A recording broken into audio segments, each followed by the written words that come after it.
سوال ان کا یہ ہے، فیس بک کے ذریعے انہوں نے بھیجا ہے کہ بعض لڑکیاں یہ خیال کرتی ہیں کہ پردہ ان کی تعلیم اور ان کی ترقی میں رکاوٹ کا سبب بنتا ہے، تو کیا یہ صحیح ہے؟ یعنی پردہ جو اسلامی حکم ہے، حجاب کا حکم، تو بہت سی خواتین یا بہت سی لڑکیاں سوچتی ہیں کہ شاید یہ پردہ ان کی ترقی میں اور ان کی تعلیم میں رکاوٹ بن رہا ہے۔ اس کا جواب دے رہی ہیں محترمہ صابرہ جعفری صاحبہ۔ آپ ہمارے ساتھ رہیں، اپنی مہمان کا جواب دیتے ہیں۔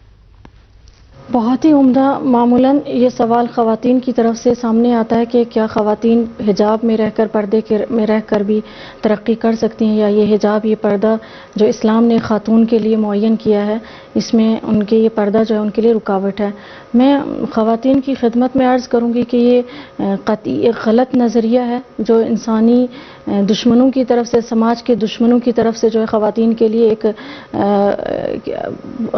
لیے پیش کیا گیا کہ بھائی اگر آپ حجاب میں رہیں گی تو واقعاً ترقی نہیں کر سکتی ہیں، جبکہ علم اور تجربے سے یہ بات ثابت ہو چکی ہے کہ مرد اور عورت کے درمیان جو کشش پائی جاتی ہے، اگر حجاب موجود نہ ہو ان کے درمیان تو یقیناً جو ترقی ایک مرد اور عورت کو کرنا چاہیے اس کشش کی بنیاد کے پر یہ اس ترقی کو ترقی تک نہیں پہنچ سکتے، اور اس ترقی کو یعنی حاصل نہیں کر سکتے، یا اس چیز تک جس تک یہ پہنچنا چاہتے ہیں اس تک نہیں پہنچ سکتے، اس لیے کہ اللہ نے اس کو ایک بارڈر کے طور پر رکھا ہے۔ ورنہ اگر خاتون کو گھر سے نکلنا ہی نہ ہوتا، ایک عورت کو گھر سے باہر جانا ہی نہ ہوتا، سماج میں قدم نہ ہی رکھنا ہوتا، تو یہ پردے کا حکم آتا ہی کس لیے؟ جب گھر میں ہے تو حجاب کی ضرورت ہی نہیں ہے۔ حجاب کی ضرورت ہی وہاں پر پڑی جہاں پر ایک خاتون کو سماج میں رہ کر کے ترقی کرنا ہے، آگے بڑھنا ہے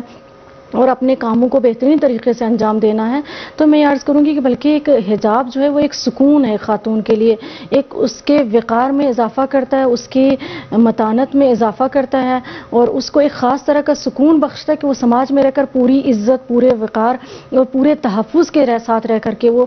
تمام میدانوں میں ترقی کر سکے۔ جن میدانوں میں مردوں نے ترقی کی انہیں میدانوں میں ترقی کر سکے، اور بلکہ ہمارے پاس ایسے نمونے بھی موجود ہیں اور کہ جنہوں نے ایسی خواتین موجود ہیں کہ جنہوں نے حجاب میں رہ کر کے، پردے میں رہ کر کے اچھے طریقے سے اپنے منزل تک پہنچی ہیں، اپنے ہدف تک پہنچی ہیں اور بہترین ترقی کی ہے اپنے کاموں میں۔